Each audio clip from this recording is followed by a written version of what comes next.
Captain Brobe, and this afternoon we'll take you live to Boko to understand the security situation there. We'll also tell you why you've been experiencing intermittent power supply, because there's an explanation coming from Gridco. We have that conversation also coming up this afternoon. But we'll start with the protection of our public purse. Now, the Public Accounts Committee, or PAC, serves as a fundamental body in parliamentary oversight, scrutinizing public spending and ensuring that funds allocated by government are used effectively and transparently. Now, this afternoon, we'll explore the PAC's work, specifically focusing on its role in investigating and addressing cases of misappropriation and inefficiency within the public sector. Now, who is best to, discuss this matter than the chairman of the Public Accounts Committee, James Kluche Avedji? We are privileged to say that he joins me here in the studio. Mr. Avedji, you're welcome. Thank you very much. You are doing good. By the grace. You've been in and out of the country. Yeah. Touring almost everywhere. Yeah. And the last time I checked, you were in the Ahafu area. Yeah, we have 4 venues for our work: Tamale, Sunyani, Ho, and Takoradi. And these regional tours are different from usually what you do in Parliament, where you invite. Yes, the regional tours are meant to, for the committee to work on 4 reports of the Auditor General. The report for the district assemblies. There are 2 for the district assembly. Their own IGF revenue, how they spend it, and then the common fund, which is allocated to them, how they spend that money. So these 2 funds are treated separately by the Auditor General. Then also the report for the pre-tertiary, that is the senior high schools, the nursery training colleges, then the teacher training colleges. These are also in a separate report. Then we have the report for the technical universities. So these 4 reports are treated in the region. Now, the purpose of that, one, to bring the work of the Public Accounts Committee closer to the people. So that at least what they see on television, they can observe it if they are free to come and sit in and listen to the proceedings of the committee. That is one. The second one is to try to minimize costs to government. In terms of them coming to Accra? Instead of all of them moving to Accra with their per diem, the fuel allowance, transport, everything, if the small members of the committee go there, it reduces the cost to government. And it's been effective since we started this proceeding by the previous chairman of the committee. They started it, and I also continue. So that is why you will be seeing us in the regions. Yeah. So we zone the whole country into 4. So in the Tamale, we'll do 5 regions: Northern, Northeast, Savannah, Upper East, Upper West.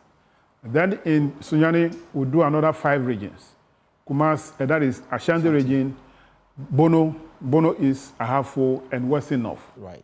Then in Ho, we do 4 regions. That is Volta, Greater Accra, Eastern, and Oti. Then the Takoradi is only Central and Western region. All right. Yeah. We'll come back to deal with some of the concerns that came up. I'm more particularly interested in the comments we've been hearing from the assemblies and the fact that sometimes they are not even in control of their own expenditure. Decisions are taken in Accra, contracts are given to persons, and then before they realize whatever is allocated to them is taken over by these companies. And of course, this recurring issue of lecturers on government scholarship, and then when they complete, they don't even come back to serve, and they give all manner of excuses. We'll come back to that. But let's start from Accra.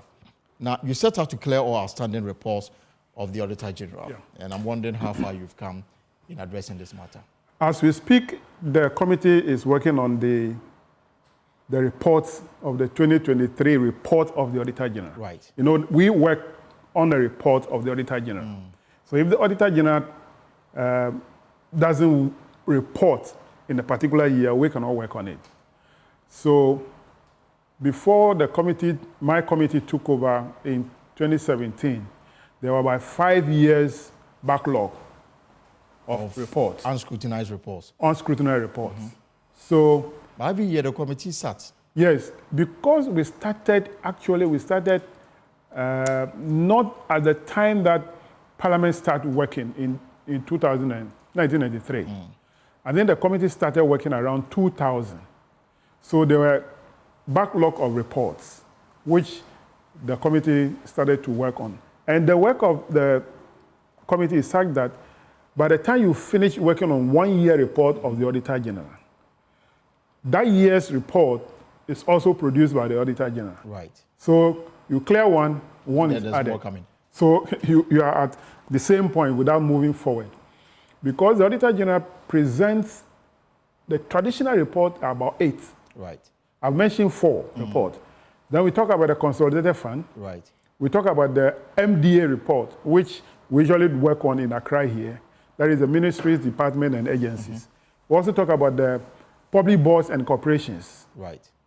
They are also in one report. If you see the volume of the report is big. In fact, I have most of them. Yes. Then you talk about the reports on the foreign exchange receipts and payment, which are 2 in a year on the Bank of Ghana's foreign exchange transactions. Then you also have some other reports, which are performance audit reports. Yeah. So in a year, like the Get Fund, the school feeding program, there's also the pre-tertiary. Exactly. They work on all those things which are separate from the traditional report, which are produced every year. As for the performance audit reports, it depends on which sector or which area the Auditor General decides to work on. So these 8 reports, by the time you finish working on them, another set of 8 reports have come in.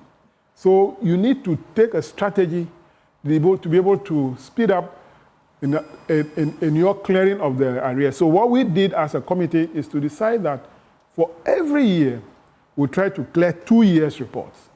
Okay. So if you clear 2-year report and only 1 is added, at least you are moving forward a step ahead of the report. So that is what we did. And COVID also came in 2020, that delay. So it affected our work. We would have finished clearing the arrears probably by 2022 or last year. But because of COVID, we could not sit on some of these reports. So that also delayed us a little bit. So immediately after COVID, every year we go around twice. So we do 2 years report. That is how we're able to do that. So now as you speak, you are dealing with 2023. We are doing 2023. Meaning what? You have no backlog? We have no backlog. So as we speak, the traditional report, the last one is 2023, which we are working on now. We hope, the committee hope that we'll have a space to present our report before the House finally is dissolved. Because you spoke about COVID, I don't know whether from the position of the Public Accounts Committee, there's finality to the COVID expenditure. No, there's no finality. In fact, those are one other report which also come in, from the which also add to the workload. So as we speak, the report we are working on include the COVID reports. In fact, I have invited, that's one of the challenges of the committee, I've invited the NITA and the Ministry of Communication to come to the committee to provide some information. They refuse to do so. NITA, what is their relationship with COVID? Yes, during COVID time, they claim to have spent about $17 million under the Ministry of Communication. To do what exactly? To provide workstations where civil servants can sit at home and work. $17 million. $17 million? Yes. It's 16 point something, so close to $17 million was spent. And this issue came up when we were dealing with the COVID report. So we needed more information to be able to establish the authenticity of that transaction. The NITA, I invited them, they refused to come. You invited them through the Minister for Communication? Communication, yes. So they appeared first, and when, during interrogation, we realized that we needed more information to be able to know that expenditure actually take place, whether the services have been provided, where the civil servant utilized those services, where $70 million was spent. They refused to come. Oh, and what explanation did they provide? They did not even give any explanation. When they appeared, I listed the equipment, the information document I wanted, give it to me. And my clerk wrote officially to NITA to provide. They refused to come. What is the minister saying about this? Because NITA is under the communications ministry. They have not even come to the committee to give any explanation. So for my committee, what we're going to do is to report on this to Parliament And say what? That we have invited the Ministry of Communication, that is NITA, through the Ministry of Communication, to appear before the committee. They refuse. And for this Parliament to take decision whether to cite them for contempt or not. That is something that should be done, because the committee do not have that powers to that extent. To that extent. But even though you may not have the power to that extent, do you have the power to verify in the absence of them providing the information that you require? Or until you get the answers, you can't verify to establish whether indeed the $70 million went into tangible spending or not? The information we had so far, if they are not able to provide additional information, we can conclude by saying that the money was paid, but the services were not rendered. The workstations were not provided? No, they were not provided. Because that's one of the information that we wanted. They said they provided 300 workstations. Across the country? Across the country. And you can't point to even one? No. So that is why they are not able to even come back to the committee with the information that we wanted. So once the information are not there, we will conclude by saying that they have not provided the services, yet the contractor or whoever received the $70 million. Okay. Is that the only concern with the COVID? That's a major concern about the COVID. Now, we also established that out of the about 21 billion Ghana cedis that were received from COVID, only 11.5 or 0.6 million was actually spent on COVID-related issues. And the rest went into what? The rest went into budget support. In fact, the rest went into payment of salaries of workers on government payroll. The rest went into payment of transfer of money to the common fund for disbursement to the district assemblies. Those are all COVID money. But that's illegal. That is not illegal. Yeah, that is illegal because you claim that you needed this money for COVID. Now, the position of payment could also be a line item for COVID. No, you see, with COVID or without COVID, government must pay salaries. We are talking about COVID expenditure. Right. The argument you are making, the point you're making, was their position that we use part of the money to pay salaries because of COVID. That during COVID, we did not generate enough revenue. Yeah, because revenue did not come in as much as perhaps they wanted. It will shock you. It will shock you. Perhaps that's the reason why they use. No, it will shock you to realize that GRA claimed that in a year of COVID, they have exceeded their targets. So you can't say that revenue didn't come in. If your target is to collect X amount of revenue, and you say you have exceeded it, then revenue actually came in. You understand the point? So why do you use the money that you have received for COVID to pay salary? Now, one of them is they use the COVID money as a seed capital for the development bank, the National Development Bank. What has National Development Bank got to do with COVID? They use the money as a seed capital for that bank. And you are waiting to be provided with the answers to all of these questions? They appeared before the committee. And there was no convincing answer. So we were going to report that these are expenditures that are not COVID-related. So for us, the conclusion we draw is that the actual expenditure for COVID is about 11.6 billion Ghana cedis. The rest of the money, close to 10 billion, is spent to support the budget. But before you went into asking the question, were you given the work plan for the COVID expenditure? No. There was nothing like that. So discretion was left to them in terms of the utilization of the money that came in. Apart from the, when the COVID started, the Minister of Finance came to Parliament to request for a 200 million from the stabilization fund, right, which was granted to the Minister of Finance. That was the only one where they have a work plan. That we are going to use part of this money to provide hot meal per day for everybody. Or for people in Greater Accra and Greater Kumasi. And that was done. But even if you go to the payments that they have made to caterers. Caterers who currently are providing school feeding. Most of those caterers were the ones who provided food during COVID time. But you realize that there were no receipts covering the expenditure or the payment they made to them. There are only sign sheets.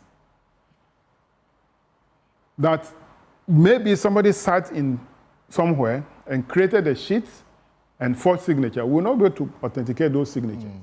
But those were the support document to support the expenditure. Right. The question is that if these caterers are the ones who are providing school feeding, and they are recognized caterers, and when there's already school feeding, supposed to be already a contract between them and the government. Yeah, even when school feeding secretariat paid them, they issue receipts. Of course. To the secretariat. Why can't they issue this receipt for the COVID expenditure, but rather a sign sheet? So after the COVID, it was an avenue for some people to make money. And what would be your recommendation? I have to go back to the details. I will not be able to make my recommendation. I'll go back to the details because there are various expenditure items that fall under COVID. Okay. So there's not going to be one omnibus recommendation. Right. It will depend on the expenditure. Do you think that some people should be held accountable? Of course. In view of the things that there are sectors that people need to be held accountable. Specific individuals or groups or organizations? Yes. Once we cite, let's say we cite a particular organization, the heads of those organizations are the ones responsible, because those organizations are artificial human beings. The only person that can be cited is the head of that entity. And as you are having this conversation, which entities come to mind? First of all, I told you about the NITA. NITA. NITA is come to mind, but if you can spend, say you have provided work, $70 million, 300 work stations that you can provide the work stations, refuse to provide the information to the Public Accounts Committee, you should be cited. So I think I should leave it there. You should leave it there. What about frontiers? I mean, there was issues with the test that was done at the airports and then the expenditure. At least for frontiers, one thing will surprise that the company that did the frontiers work is the same company that was made to provide the workstations. Under NITA. Under NITA.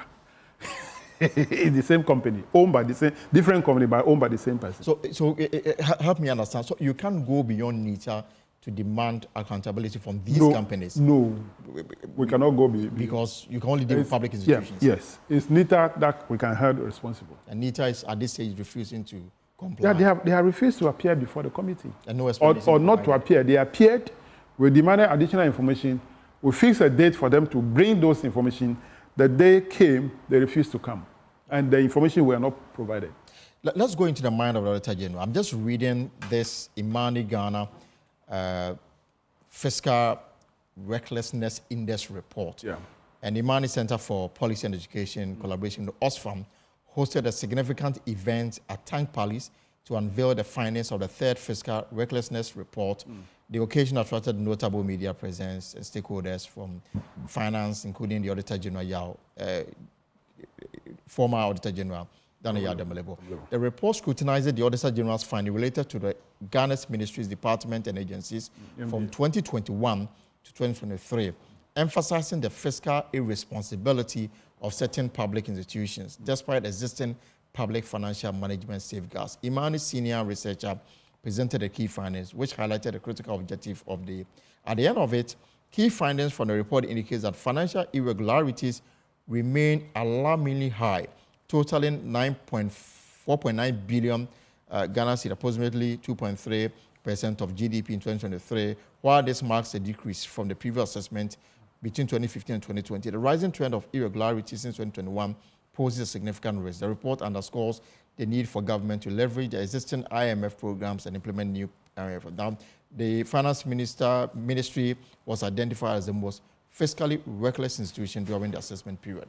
Every year, financial irregularities appear in the Auditor General's report. We appear to have accepted that every year we'll report these things. Why is it so? You have been... Let me just use 1 minute to explain. Financial irregularity is not only one item. there are a number of areas that classify under financial irregularity. We have cash irregularity. Cash irregularity, we can even break it down to somebody who has been given petty cash, but he did not account for it.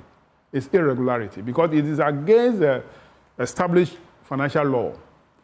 We talk about loan given to staff who refuse to pay back. It's financial irregularity. So that is one.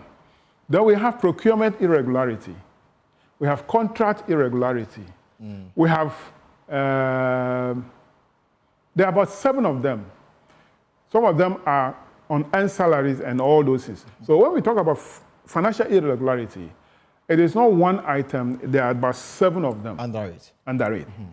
Now, those things appeared in the report of the Auditor General simply because the people who have been entrusted with public funds do not follow the Public Financial Management Act that regulates the conduct of their conduct in handling public financials. They do not follow it. So it becomes irregular. Why is it so? I mean, yeah, that is over the years, we've passed laws in Parliament. That is a problem. There's better scrutiny now than yeah, before. Yet we all, I'm sure in 2024 edition of the Auditor General's report also report irregularities. We'll get it. It will be there. Some of them are actually the doing of the officers. If an officer grants steady leave with pay to you to go and study abroad, and the officer did not put in place adequate measures to ensure that in the event that you refuse to return, the money is recovered. If the officer failed to do that, then the officer will be cited for financial irregularity because you have failed to provide or put in measures to ensure that if Elton is receiving salary whilst he's studying abroad, and at the end of the course, he refuses to return to Ghana so that the country can benefit from the knowledge that he has gone to acquire, it is you who will be cited. So we'll continue to have that. Now, when we went around, some of the, especially this happened in the tertiary university. Yeah, exactly, every time, and sometimes, I mean, the response is so annoying that yes. You don't even understand it. You've been given taxpayers money to go and study. Exactly. You refuse to come back. Yes. And then they now even want to dictate how they want to pay back the money. That's right. That is the point. And sometimes we also notice that most of the people who guarantee for those people who benefit are their peers, their colleagues, lecturers. So it is difficult for them to take hard measures on them. So we have advised that, look, forget about a lecturer guaranteeing for another lecturer. What we are asking them to do now is that if you, Elton, want to benefit, go and bring bank guarantee. Go to your banker, get a guarantee. The bank will guarantee for you that you return. In the event you fail, the bank must pay the money. And if they're able to implement this recommendation, then we will not have an issue of that nature. Because if you refuse to return, the bank will pay. And for the bank to give you that guarantee, the bank might be 100% sure that Elton will return after the course. So that is one of the areas that we have recommended. There are other areas that we have done that. But Honorable, the law may exist. You may pass resolution that will put some checks on those who approve some of these things. But you yourself alluded to the fact that sometimes they are friends, and so that they will bypass the laid-down rules and then grant these things. So we have to, if after this recommendation and the heads of the institutions continue to do the old thing, then that is one area which is also a challenge in the fight against these public financial issues. Because any recommendation of the Public Accounts Committee, which goes to the floor of Parliament, it is debated, it is adopted. It goes back to the executive for implementation. Now, there is challenge with the implementation. Yeah, because I mean, we do not have a mechanism. So many reports We do not are yet to even be taken on the floor. Now. And then the recommendation exactly that should be acted upon. They are not done. It looks like after your hearing, that's it. That's the end. Yes. There should have been a committee established by Parliament that must do a follow-up. It is not the duty of the Public Accounts Committee to do a follow-up. Yours is to ask questions. Yes. And get answers and report to the plenary. Ours is to make a report. Exactly. After that, that committee, which is under Article 187, Clause 5 of the Constitution, that committee must be established by Parliament. That must do a follow-up. So that if the Public Accounts Committee issue a report on the report of the Auditor General, this report is presented through by motion, debated, and adopted. This must be communicated from Parliament to the appropriate ministry that must take action. Currently, there's no such committee. There's no such committee. But recently, your standing orders went under some modification. You have even expanded some of the committees, and you didn't consider this very important to be frank, I wasn't a member of the committee that worked on the standing orders.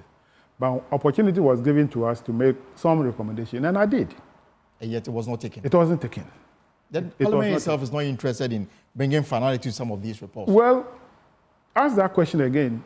Since we started making recommendations, strong recommendations for prosecution of even individuals and institutions who actually went against the procurement law, and I've always cited Ghana Cylinder Manufacturing Company, right, where that lady was there, the one who left at Francis ACM. Yes. Where unilaterally she went and awarded a contract over $26 million without going through the procurement process, which is against the law. We have made this recommendation for her to be prosecuted.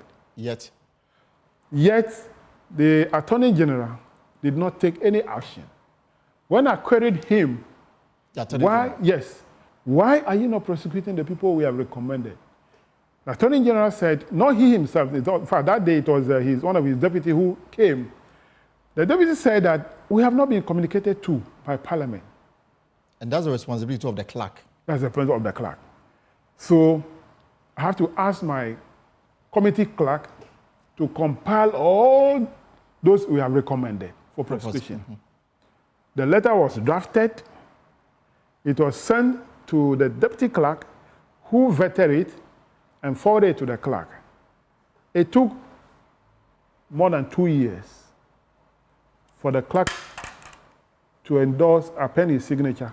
The clerk of Parliament? Yes, I'm telling you. This is from the clerk to the Public Accounts Committee? The clerk of Public Accounts Committee, he drafted a letter listing all the recommendations that demand prosecution for the attention of the Attorney General. This was sent to the Deputy Clerk to Parliament, who vetted it, then later forwarded it to the clerk himself just to sign. The main clerk? The main clerk. It took more than 2 years. I have to make series of complaints on the floor of Parliament. Before one of the days that I made a complaint, that I do not understand why it could take Parliament all this long to just send a letter to the Attorney General. Because the Attorney General claimed that he needed a letter communicating to him that these people need to be prosecuted. And the clerk's explanation was what? It was that day, the last one, I remember vividly, that I saw that the clerk stood up, and then some few minutes later, it was communicated to us that the letter has finally been sent to them. After 2 years? After 2 years, to the Attorney General. So the recent visit by the Deputy Attorney General to the committee, I asked him, do you now have a communication from Parliament that is telling you those people or institutions that need to be prosecuted?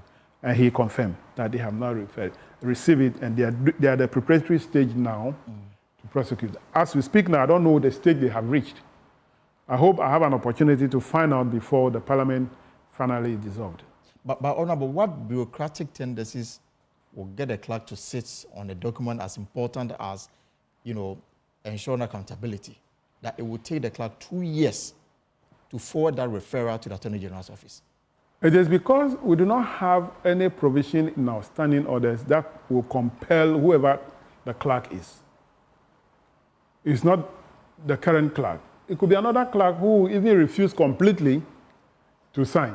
This one delayed it, and eventually he signed. But there is no provision in our standing order that must give timeline. But do you need a provision before you act on your job? Well, we don't need a provision, but if we have this example, then it calls for a provision to be made. So that a day will not come where a clerk will decide not to even sign it at all. So that's the challenge I have. In fact, it makes my committee push her to the extent that there is no more interest even doing the work. From members? From members. Because it's like, like you have work, and then nothing comes out of it. Nothing will come out of it. Yes. I want to ask, I'll come back to that. I want to ask, so since the inception of constitutional rule from 1992 up until now, and since the work of the Public Accounts Committee started, has there ever been any prosecution at all based on a recommendation of the Not to the best of my knowledge. After because over 30 years of because rule. I think that I'm the only one who have started the referral to the Attorney General. The previous committee chair will make a general recommendation. But I have started doing specific recommendation to the Attorney General that you need to prosecute this institution for breach of the procurement law. So why then do we sit, allow cameras into the committee room, and then show it to the entire public? Is this to just flex muscles and then name and shame, and then that's it? The idea is that the process will start from the review of the report, and it will end by punishing whoever is found guilty. That is the idea. So the people who came up with the Public Accounts Committee, not only Ghana, because it's everywhere. Everywhere. That is why the committee is even chaired by the opposition member. It is not chaired by a member of a party or parties that from government. It's chaired by the party or parties who are not in government. So the idea is that it will be a check on the government. Now, if we are able to follow the process where the committee made a recommendation, and this recommendation is implemented fully, it will serve as a deterrent for others not to do it. And you remember when previously the committee do not sit in public. Now the committee is sitting in public. Now when the committee started sitting in public in 2005, I remember I was then a young member of parliament and I was a member of the Public Accounts Committee. When we started sitting in public, before any public officer appear before the committee, it's a shame for you to even come on television that they say you have embezzled money or you didn't do something right and you are being questioned. So that was the beginning. So at least we have achieved something that this can put some fear in other people. That, hey, if I don't do the right thing, I'll be called to appear before the committee. And I can tell you that even still, some of them are still not happy if they are called. On Wednesday last week, I was invited by a conference of Director of Education to explain to them the use of the Public Accounts Committee. The GET fund portion, the MP's portion of the GET fund in their various districts. So I went to Takoradi to go and give them a talk. And some of them told me that anytime they are called to appear before the committee, some of them don't sleep the whole night. So it's still there that the fear is there. But then how do you respond to this claim that sometimes some of those you invite negotiate behind the scenes? Sometimes there's claims that sometimes money is changing hands so that they are dealt with leniently before the cameras. No. You see... Have you encountered any of these? What I've encountered is not about negotiation about money, but sometimes the district for education, district director or directors of health will talk to their members of parliament. I'm appearing before the Public Accounts Committee. Can you talk to the chairman for me? To do what exactly? To take it cool on me. No, but if you have done wrong, you've done wrong. Yeah, so the colleagues... The fact that you are asking for some... Exactly. My colleagues will call me... means that you've done something wrong. Yeah, my colleagues will call me and said, Chairman, this is my director. Can you help me? I said, well, I'll look at the issue. Mm-hmm. If the issue that I think that the fault is actually not from him or her, it's not about punishing her, I will let her go or let him go. Mm. But if it's something that I will refer or make a recommendation, I will do. But I'm also a human being. Sometimes when they come, at least you can have some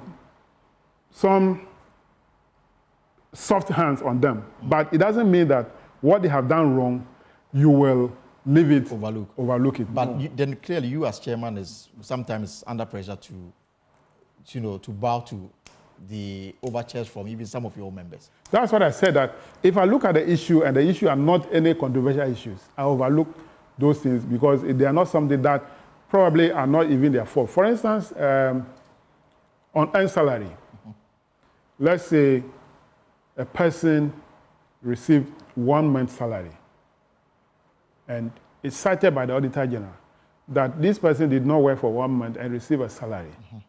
Now, looking at the bureaucratic process of informing the controller to stop the salary, by the time the controller acts on it... You would have even taken more than 5 months already. So there is no way you could punish the director for that. Mm-hmm. So you look at those things and you let the person go and whatever.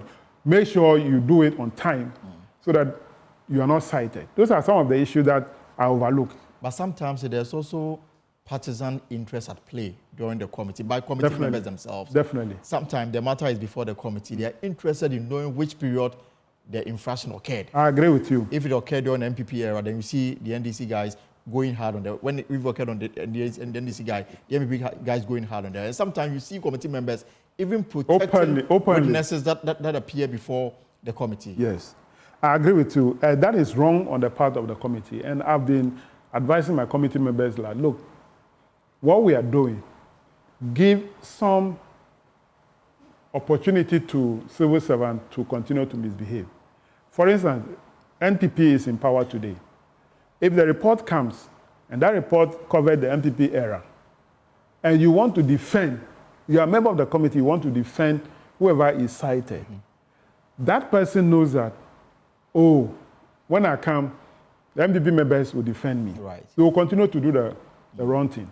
If the whole thing turns, and then the NDC come to power, and you do the same thing, they will exploit this situation and continue to do the wrong thing. So it is for us to come as one people to fight for the last person. So we do it to certain, but there are at times that you see members openly doing that. And don't forget that the members of the committee are politicians. Of course. Yes. James Kluche-Aveji is the chairman of the Public Accounts Committee and is my guest today on the Pulse. We are looking at the work of the PSC and how best the PSC can become a potent tool to the fight against corruption and misappropriation of public funds. So, Honorable, let me just ask you, from all your time in Parliament, from chairman of the Finance Committee to now the Public Accounts Committee, and as you're about to exit, tell me, is it so easy to misappropriate or steal public funds? It is. Why? It is. And one of the areas they can easily steal is through procurement. It's through procurement. You know, this government, when they were in opposition, says that they will not permit sole sourcing. But it has become the order of the day. Right. That is the area where they can steal money. Sole sourcing is allowed under the PPA law. Yes, under certain conditions. But those sole sourcing procurement which are granted by the procurement authority do not satisfy those conditions under which you should do sole sourcing. That is why they can do. For instance, if there's going to be a road construction, is it very an emergency? Is it an emergency? I mean, sometimes have been planned years. Yes. Unless maybe there's a collapse. So why don't you go through? Why don't you go through national tendering process and select the best contractor? What do you want to write to the Public Procurement Authority to allow you to sole source. I just give one example. That is the area where they can easily do. Our law allows sole sourcing, but under certain conditions. So if the procurement authority, the public procurement authority, should exert that power to examine every request that comes to them and say that, as for this request, it doesn't satisfy the condition under which we can grant sole sourcing, so we will not grant it. We'll be heading somewhere. But as soon as the request comes, I don't know the pressure on which they also under, and they approve. They give the approval.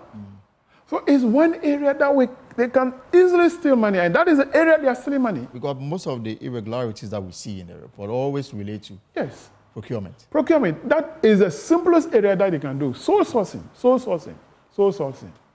is the area that. How do we stop it? That is what I said. I said it some time back, and then the public procurement authority people didn't like it. I said that if I look at the salaries of the public procurement authority personnel, it's nothing to write home about. They are not paid well. They are not paid well. They are human beings. They are not paid well. Yet there is a request to give approval to award a contract for $100 million. The contractor who will do the work comes to give you an envelope. And he will corrupt you because you're not paid well. As somebody who is greedy and corrupt, no matter how much at least it will reduce it to a certain level. It won't be said that anything that comes, I'll accept it. Right. So one area is that we should look at how they are paid. 2, the appointment to that position as the chief executive or director general of public procurement authority, we should look at it again. If I am appointed by the political head of the government, and that political head, there's a request which, through a sole sourcing, which doesn't satisfy the condition, and that political head who appointed me gave me a call and said, work on that. What will you do? So how should they be appointed? We should look at how they are appointed. There are in this country, almost everybody is appointed by the president. Yes, so those sensitive positions must be appointed through a competitive bidding process. Advertise. Let people apply. And then you go through process. Parliament can do that. Vet the person, do that. At the end, we give it to one person. And there must be tenure office for that person. So he knows that for the period I am working, nobody can sack me. He will do the right thing. But that again called for the situation where the former Auditor General was asked to proceed on leave. Because he had... Even though his office is protected by the Constitution. Right. That this is the only procedure to go follow, just like the way you remove a judge of a court of... appeal or the Supreme Court. Supreme Court. To remove that person, the same procedure you have to follow to remove the Auditor General. But he was asked to proceed on leave. Look at the procedure. So with this, I think we're in a big shit. So it doesn't look like we are anywhere close to we are not. Addressing public sector corruption. No, we are not. We are actually not doing the right thing. If we want to do, then if I'm the one who appoints you, and I know that you are doing the right thing, I don't need to remove you from the office. If I remove you from the office because you are doing the right thing, then me, myself, I'm not committed to fight corruption. But are we losing so much?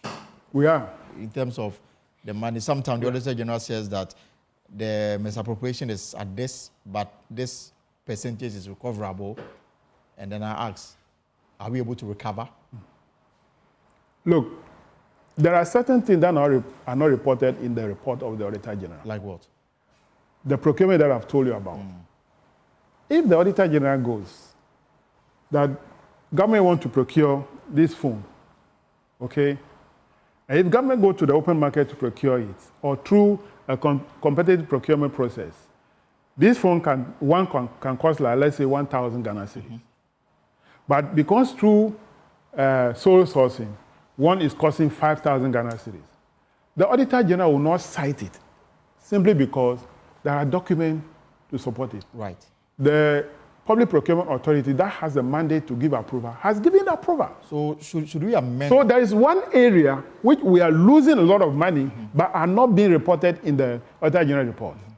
It is only those that are against the law that is being reported here. This one, it is not against the law. Because the Procurement Authority has given the approval. But we are losing something there. So that is one area we have to look at. The Auditor General report, those infractions that he reported on irregularities, yes, most of them are recoverable. For instance, if a report that the Ghana Revenue Authority is supposed to collect, let's say, 10 million Ghana cedis from company A, is not able to collect it at the end of the year. It doesn't mean that that 10 million is lost. He didn't collect it before the end of the year. Right. Probably in the following month after the end of the year, he collected it. So you see that when we invite the GRA people, they will come and say that, oh, this one we have collected 80%. This one we have collected 95%. So it is not everything in the report that are lost to government. Okay. There are some that are recoverable. A few questions so that I can ask you a few issues before we wrap up. Is there a reason why the audited accounts of ECG for 2023 is not captured in the Auditor General's report? I think that the Auditor General, because of the volume of work, they don't audit all the government departments every year. They do some selections. So it's likely that for ECG, they did not audit them in 2023. They will audit them in 2024. Okay. But there is another issue that is coming up. But the ECG is a company. So it must be governed by or regulated by the Company Act, but not under the government, and for that matter, Auditor General. Because it seems that once it's a company, the Company Act says that there must be external auditors. Those external auditors are not Auditor General staff. But there's another argument that is saying that any institution, any agency, any body that depends on the consolidated fund, depend on money or their operations are funded in a way by the consolidated fund, that body must be audited by the Auditor General. Right.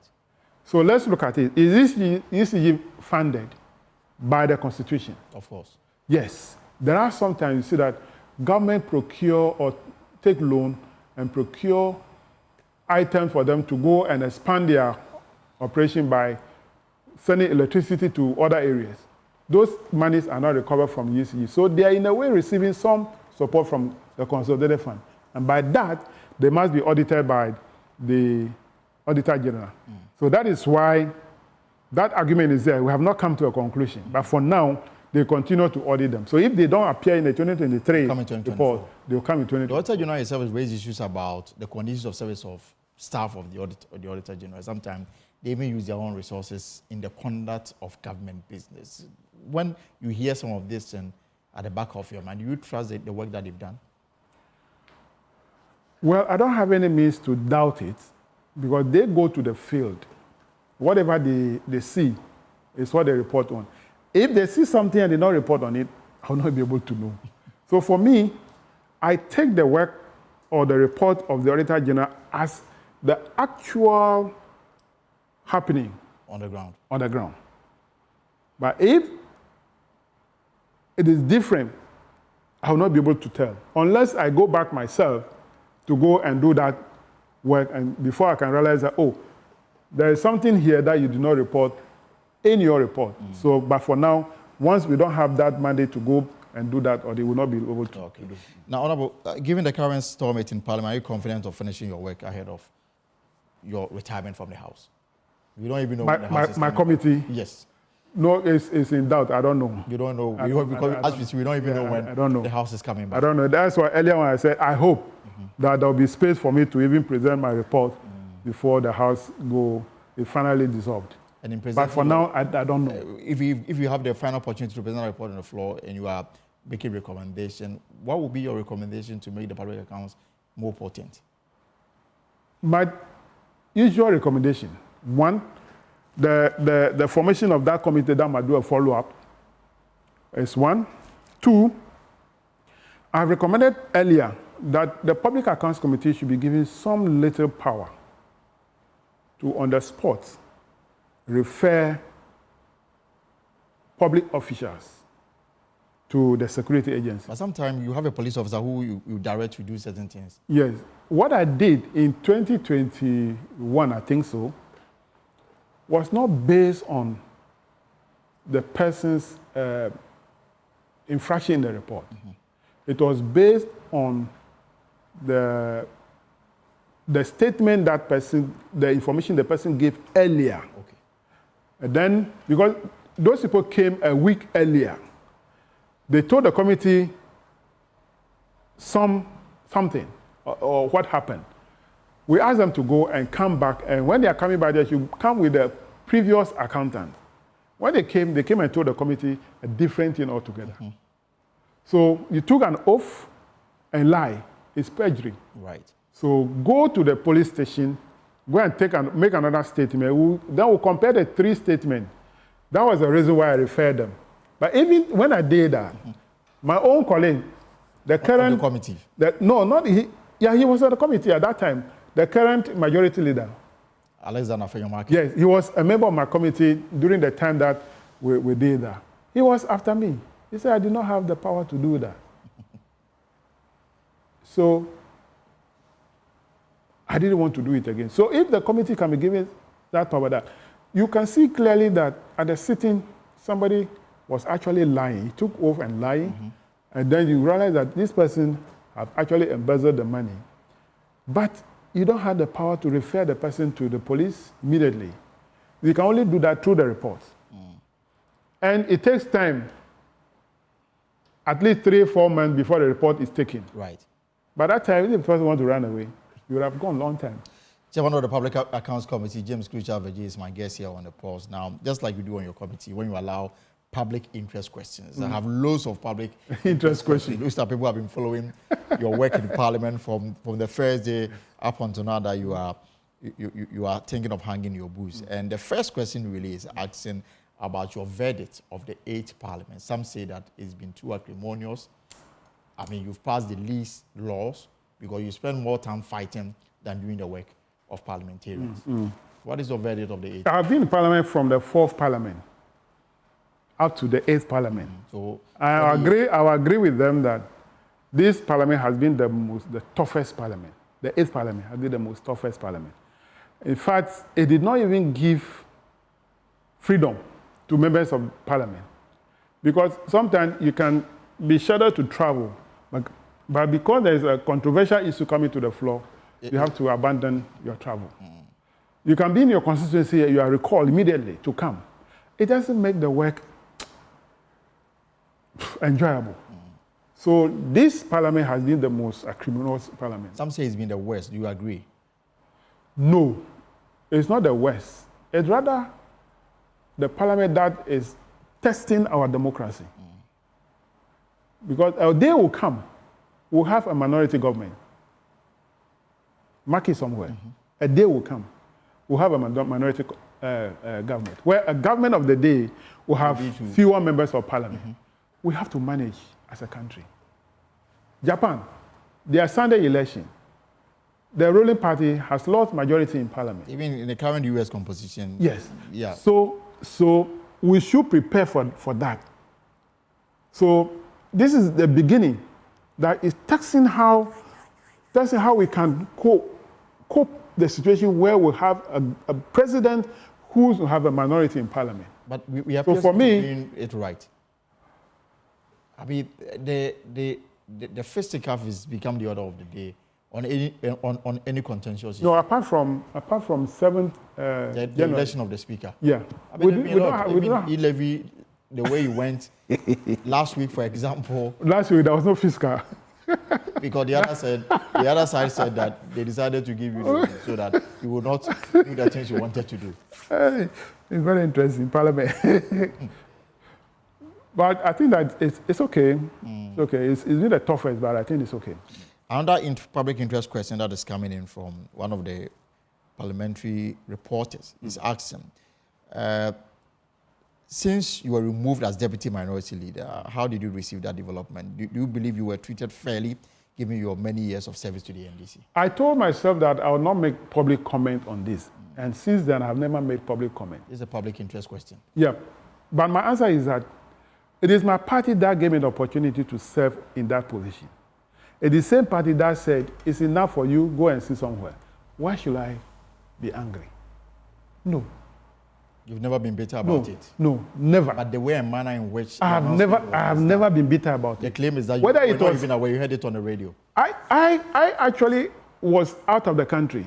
The Kenyan Parliament invited me to come and give a paper to their new committee on public accounts committee. So I was in Mombasa.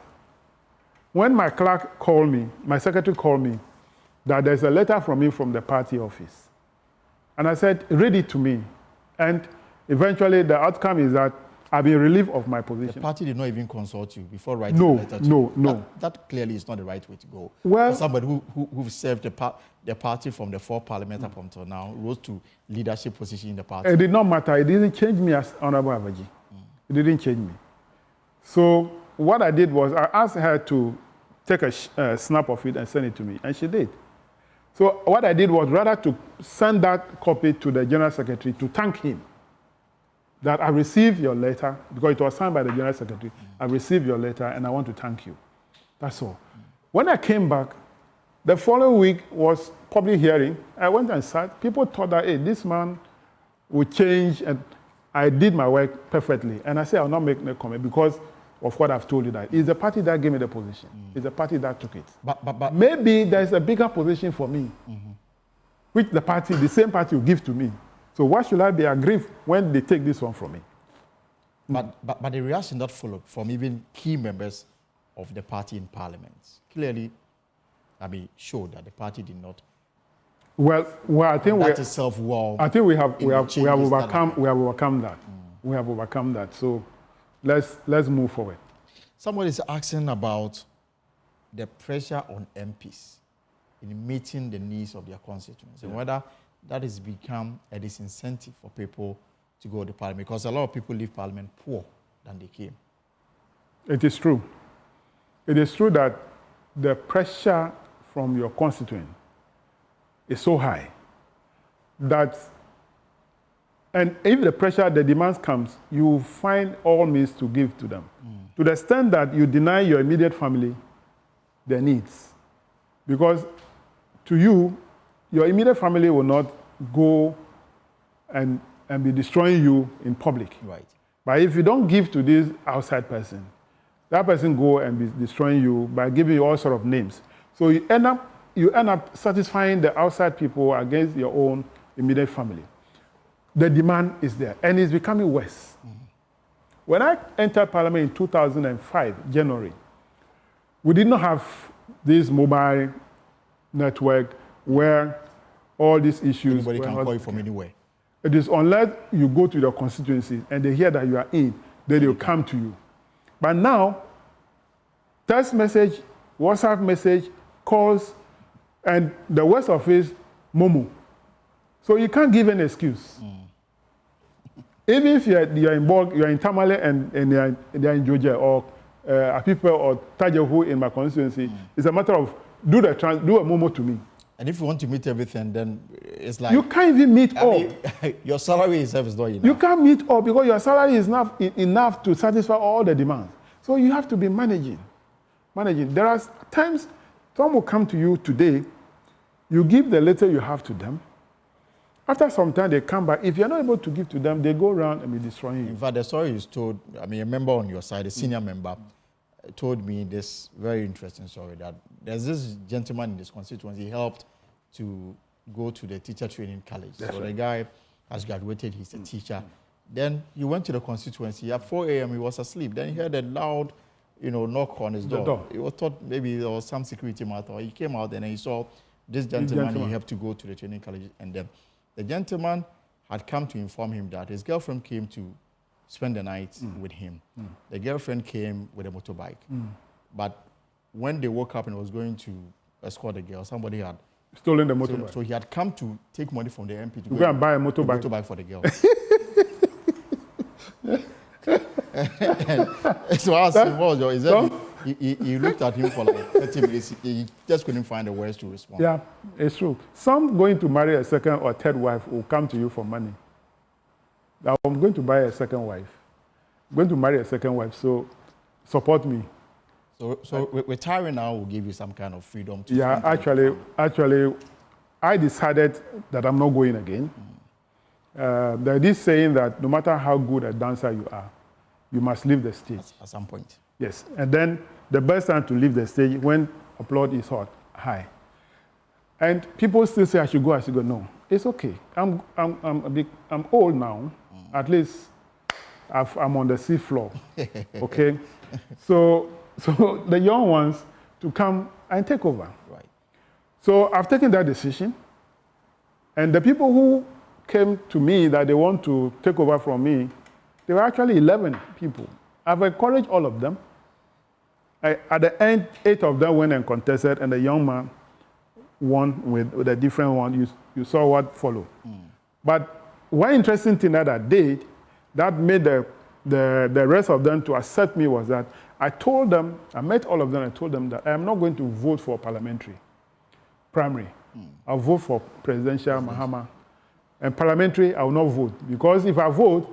Obviously, you vote for one of them. I'll vote for one of them. And there will be this debate, he voted for A or B or C or D, so I won't vote. And that is what I did. Okay. And in fact, if I had voted for parliamentary, probably when Adam got one difference, they would have pointed hand at me that I'm the one who would vote is that. Because Adam is basically close to my area. And they said, I'm the one who brought him, which actually wasn't the fact because I've accepted all of them to come. So that made them to believe that I'm actually for all of them. So genuinely, Adam is the candidate. And based on that, they are all supporting now. All right. Well, thank you so much for coming through for us this afternoon. You're welcome. James Klucha-Verge, of course, is the chairman of the Parliament Public Accounts Committee. He's got a few more weeks to leave Parliament, at least on the 7th of January. This is the pause. We'll take a short break and return. I'll take you to Boko to understand the security situation there. Welcome back. This is the pause here on Joy News. And of course, let me take you to Boko because there's some disturbances there. An emergency Security Council meeting is underway in Boko in the Upper East region following the resurgence of violence that has reportedly left at least 15 people dead. Security presence has been intensified, but what measures are needed for a lasting solution to the unrest? Let's get an update from our correspondent, Albert Sorry, who is monitoring the meeting. Albert, you're welcome. So I'm just reading on our WhatsApp platform that 4 more people have died. Is it part of the 15 or this is new discovery?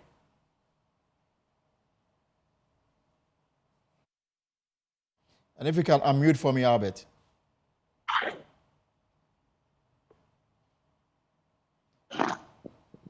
Hello, can you hear me? Yes, Albert, I can hear you. So I was asking, I'm just reading that 4 more people have died, and I'm asking whether it's part of the 15 already reported or these are new recoveries.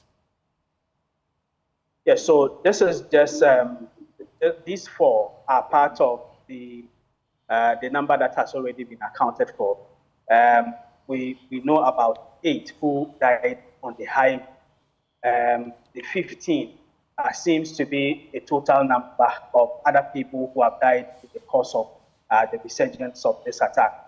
But the 4 that I was just talking about has to do with the fact that these were innocent civilians who were killed. They do not have any connection to the conflict whatsoever. Our understanding is that they were accompanying a Zongo chief from Ablekuma in Accra to attend a festival which was supposed to take place in Congo this weekend when they were ambushed, ostensibly because the assailants thought that they were coming into Boko to support one of the factions. It turned out that these people whose bus was fired at didn't have anybody of Kusasi or even Mapusi descent at all in the bus. Our understanding is that they were people who actually hailed from down south of the country, who were only accompanying this chief who was coming to Bongo to attend a festival which was supposed to take place on Saturday. Just before I joined you, I was talking to the paramount chief of Bongo, and he has confirmed this. In fact, he has told us that he has had to indefinitely cancel the festival because of this incident. So that was just by way of update. And one of the things Bongo chief was saying was that these are some of the effects of this conflict, which doesn't seem to go away, because it has gotten to the point where not only the people who are directly involved are getting killed, but people who have nothing at all to do with the conflict are losing their lives. And one thing he raised, which is worthy of note, is the fact that he was asking the people of Boko to look at it and get to understand how the families of these people who have lost their lives innocently would be feeling, and how they would see us as a people when things like this happen. Right. And it's one of the present things that have come out of this recent. And the Security Council, what are they doing about it? Is there any new measures in place? Yes, so we know that there is security presence on the ground. Our efforts to talk to the Regional Security Council have not yet been successful, because I keep checking with the Regional Minister's PR, and he says that since morning, the minister has been having a series of meetings with different groups of people. It is still even not clear to us whether that Regional Security Council meeting has been held or it is going to be held at another time. But we haven't been able to talk to the regional minister nor any of the district chief executives who are on the Regional Security Council or even the police. So we do not know what the measures are, at least officially. We have not heard from them. So clearly, the folks there are living in fear, not knowing what will happen in the next minute or so. Exactly. So as we speak, Boko Town is almost deserted. Everyone is staying indoors. One of the things, as you see on the screen, the video of the Boko Municipal Assembly. Right. It's one of the things that the residents woke up to this morning when some unknown people, we are told, locked up the Boko Municipal Assembly. And so the workers have not come to work. Obviously, because of the security situation, a lot of people are staying indoors. And so there hasn't been normal everyday activity whatsoever. But the Municipal Assembly has been locked up with all some inscriptions, notices which were written in red ink, pasted on the gate of the Municipal Assembly, and also advantage areas on the walls and even on the notice board, indicating that whoever these people are want the new chief, Seydou Abagre, arrested. Otherwise, in one of the notices, they said the next thing they will do is fire. We don't know whether that means they are trying to say they are coming to burn the building or it's a different sort of threat. But this is one of the things that have come up today.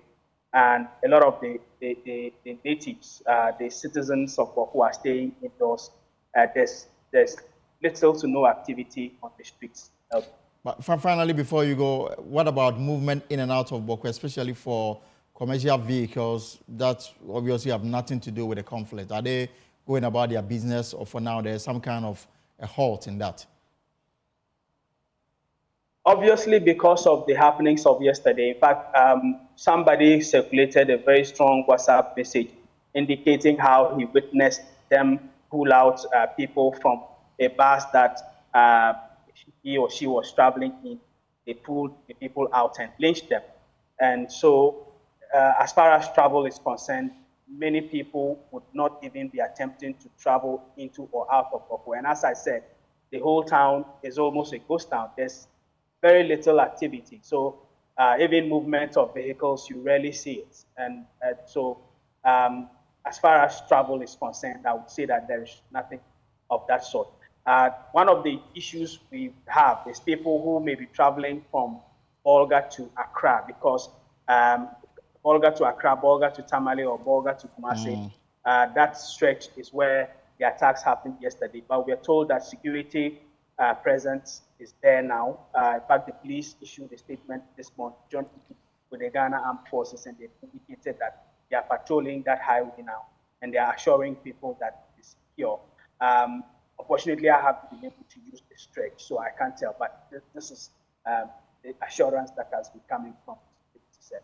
All right, Albert, thank you so much, and stay safe. Albert Sorry is our Upper East regional correspondent, and he's just giving us an update from Boko, where 15 people have lost their lives as a result of the renewed clashes between the two feuding factions in the chieftaincy crisis. Now, away from conflict, let's talk about power. Now, if you have been experiencing intermittent power outages, I have a reason for you. Now, brace for even more power outages, as the Ghana Grid Company confirms the current outages in some parts of the country is due to their inability to supply ECG with the power needed to supply consumers. Now, there's been some erratic power supply to parts of the country, with the minority and some analysts warning Dumso may be returning. Gridco says this challenge is simply because there is no gas to power the thermal plants. Jifa Bampo is a corporate communications manager at Gridco.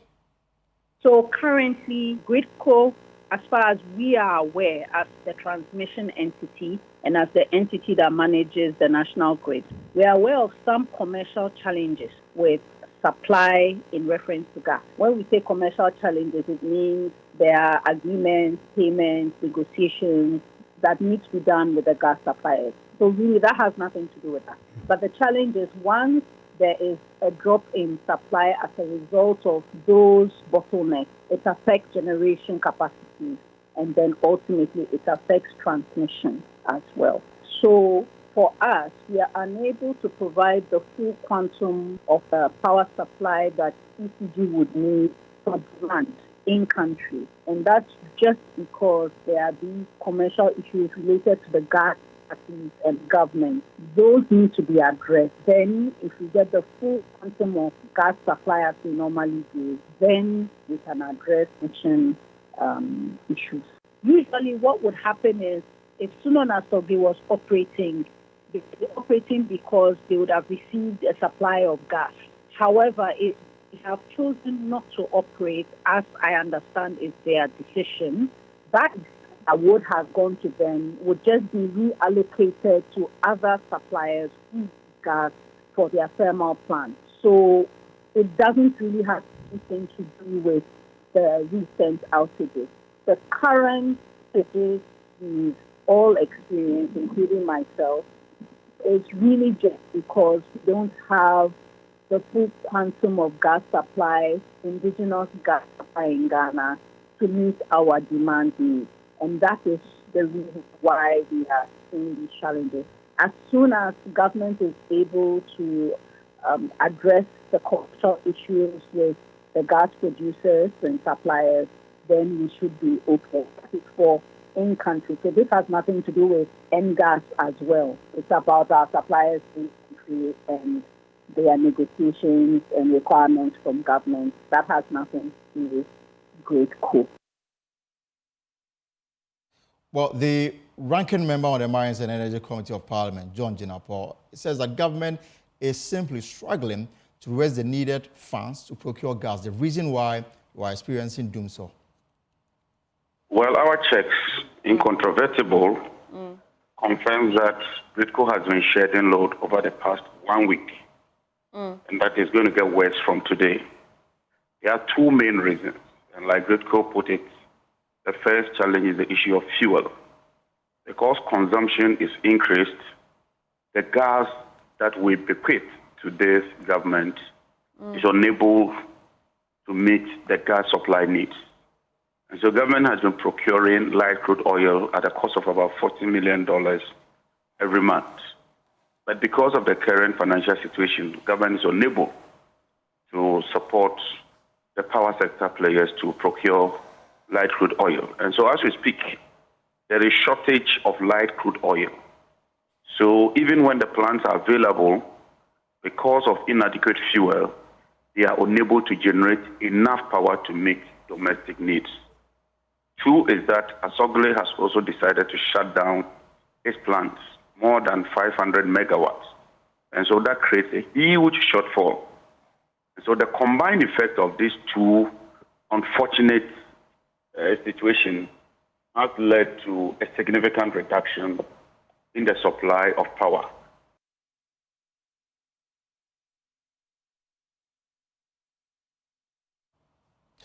All right, that's how we end it. But the good news also this afternoon is that Ghana's Foreign Minister, Shelia Okubeke, is back in the country after being elected as the Secretary General of the Commonwealth Organization. And that's a plus for the country. For more stories, log on to our website, myjoyonline.com. Stories on myjoyonline.com.